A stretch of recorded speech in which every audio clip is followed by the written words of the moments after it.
नमस्कार दोस्तों, my self प्रिया सैनी और आप सभी का मैं अपने चैनल जर्नी ऑफ फेम में बहुत बहुत स्वागत करती हूँ। दोस्तों, जो मैं आज का टॉपिक लाई हूँ वो बहुत ही बेहतरीन है, जो आजकल हमारे समाज में एक महत्वपूर्ण मुद्दा बना हुआ है। उसी के ऊपर मैंने ये ऐसे लिखा है। ये है बेरोजगारी, कि जो हमारा सफ़र था वो कहाँ से शुरू हुआ और कहाँ पे आज हम बेरोजगारी की चपेट में आ गए। तो इस सब को मैंने अपने ऐसे में लिखा है। सबसे पहले ऐसे शुरू करने से पहले मैं आपसे दो चीज़ क्लियर करना चाहती हूँ कि मैंने अपने ऐसे में किसी भी सरकार का या किसी भी नेता का कोई विरोध नहीं किया है। पहली बात तो ये। दूसरी चीज़ कि हम उसमें क्या क्या समाधान कर सकते हैं, क्या चीज़ नहीं होनी चाहिए थी, वो एक युवाओं की तरफ से, एक युवा होने की तरफ से वो मैंने सारी चीज़ें अपने इस ऐसे में लिखी हैं कि उसके क्या दुष्प्रभाव हो रहे हैं।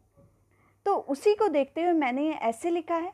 दोस्तों, अगर आपको मेरा ये ऐसे पसंद आता है तो आप प्लीज़ मेरे चैनल को लाइक, शेयर और सब्सक्राइब करना ना भूलें। दोस्तों, मैं ऐसे ही आपके लिए करंट जो टॉपिक्स हैं जो आपके एग्ज़ाम के लिए इम्पोर्टेंट हैं, वो सारे टॉपिक्स मैं आपके लिए लेकर आती रहूँगी। सिर्फ आप मेरा चैनल सब्सक्राइब करें और साथ में बेल आइकन भी प्रेस कर दें। तो चलिए देखते हैं, मैंने जो इसका टॉपिक लिखा है वो बहुत ही बेहतरीन लिखा है। मतलब टाइटल जो है इसका वो बहुत ही बेहतरीन है, जो आपने मोस्टली सुना होगा।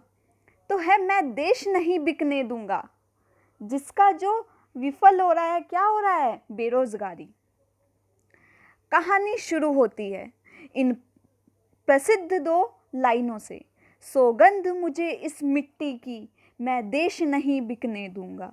सन 2014 में भारतीय प्रधानमंत्री श्री नरेंद्र मोदी बनते हैं, जो कि शायद संपूर्ण इतिहास में सबसे बेहतरीन प्रधानमंत्री माने गए हैं।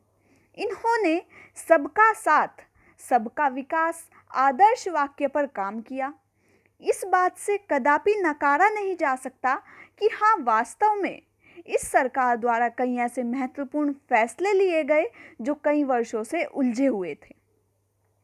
वहीं जहाँ एक ओर देश प्रगति को है, जहाँ एक ओर देश की प्रगति हो रही है, वहीं दूसरी ओर देश की नींव जो क्या है, युवा, लड़खड़ाती हुई नजर आ रही है। कुछ पंक्तियों के माध्यम से कहूँ तो हालत कुछ इस प्रकार है। तो हालत मैंने एक कोटेशन के माध्यम से यहाँ पर लिखी है। उससे क्या होता है, जो ऐसे है आपका बहुत एट्रैक्टिव लगता है। पढ़ा लिखा मैं कलमकार, घर पर बैठा हूँ बेकार, समाज करता तिरस्कार, दोस्तों मैं हूँ बेरोजगार।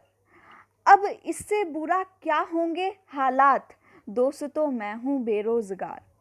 तो ऐसे मैंने जो एक बेरोजगार की पीड़ा है वो इसके माध्यम से प्रस्तुत की है।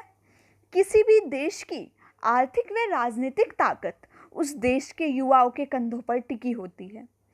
सदियों से युवा शक्ति के बल पर हम दुनिया में भारत का लोहा मनवाते आ रहे हैं, लेकिन आज देश की वही युवा शक्ति दो वक्त की रोटी के जुगाड़ के लिए दर दर की ठोकरें खाने पर मजबूर है। जो संकल्प हमारी सरकार द्वारा लिया गया था कि मैं देश नहीं बिकने दूंगा, आज वही उदारीकरण की नीतियों के कारण जन सेवाएं प्रदान करने वाले सरकारी विभागों जैसे बिजली, शिक्षा, स्वास्थ्य, रोडवेज, रेलवे, तकनीकी शिक्षा, पर्यावरण आदि को निजी हाथों में सौंप रही है। जैसे कि आप सभी जानते हैं कि धीरे धीरे जो हमारी सरकार है वो बहुत सारी चीज़ों का निजीकरण करने जा रही है, प्राइवेटाइजेशन करने जा रही है, जिससे क्या है, नौकरियों की बिल्कुल कमी सी होती जा रही है, जिससे जो रोजगार है, जो एक सरकारी, एक व्यक्ति का सपना होता है सरकारी नौकरी करने का, वो निरंतर कम होता जा रहा है। इस निजीकरण की नीतियों से एक देश के दो चेहरे नजर आ रहे हैं। एक तरफ चमकता हुआ भारत है तो दूसरी ओर तड़पता हुआ भारत है। इससे जहां एक ओर जन सुविधाएं गरीब जनता की पहुंच से बाहर हो रही हैं, वहीं रोजगार का स्वरूप मानो गड्ढे में गिर रहा है या गिर गया है। जिन युवाओं के दम पर हम भविष्य की मजबूत इमारत की आस लगाए बैठे हैं, उनकी नींव की हालत दिन प्रतिदिन खोखली होती जा रही है। और इसका मूल कारण बेरोजगारी है। हर 3 स्नातक में से 2 बेरोजगार हैं। जहां शायद हर युवा का एक सपना होता है कि वह सरकारी नौकरी पर नियुक्त हो, इसलिए नहीं कि उसकी प्रतिष्ठा बढ़े, बल्कि इसलिए कि वह देश के काम आ सके। जिन परेशानियों का सामना उसके माता पिता या उसने किया है, वह बुराई आने वाले समय में जड़ से खत्म की जा सके। जैसे एक आम व्यक्ति जो होता है वो सभी परेशानियों से जूझता है, जैसे उसे भ्रष्टाचार भी देखने को मिलता है, घूसखोरी भी देखने को मिलती है। तो ये सारी चीज़ों का दर्द जो एक आम आदमी है वही जान सकता है। और वह क्या सोचता है, हम भी अगर इस जगह हैं तो हम भी यही सोचते हैं कि काश अगर मैं इस जगह होती तो शायद मैं यहाँ पर भ्रष्टाचार नहीं होने देती। तो मेरे मन में भी ऐसी बात आती है।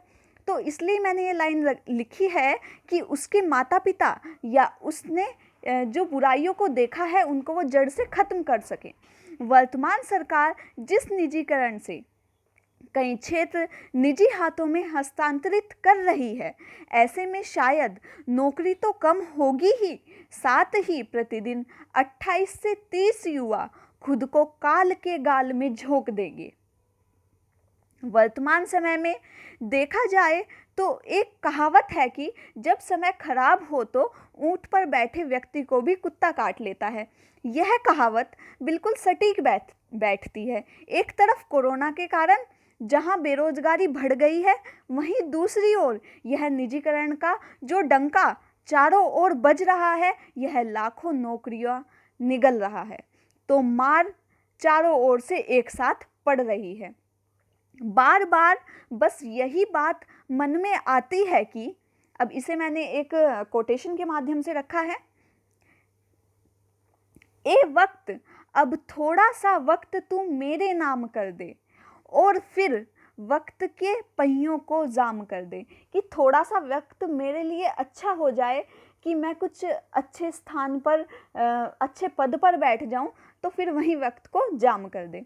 वर्तमान समय में हमारा राष्ट्र कई संकट से जूझ रहा है।